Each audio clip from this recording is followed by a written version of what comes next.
Oke geng, kita dapat ikan sepat. Sepat ronggeng. Sepat ni memang tak besar-besar geng. Dia bukan macam sepat siam. Nah, ini sepat Malaysia. Oke, jadi kita bolehlah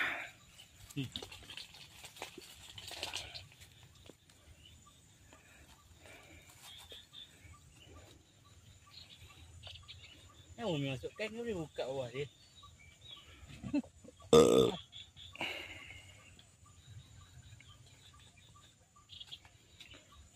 Tapi siput tu kena nak tahan lagi ya? Iyalah. Dapat insya-Allah besok boleh bawa balik. Boy. Yang siput tu ambil yang. Sekejap lah. Tengah pegang kamera ni.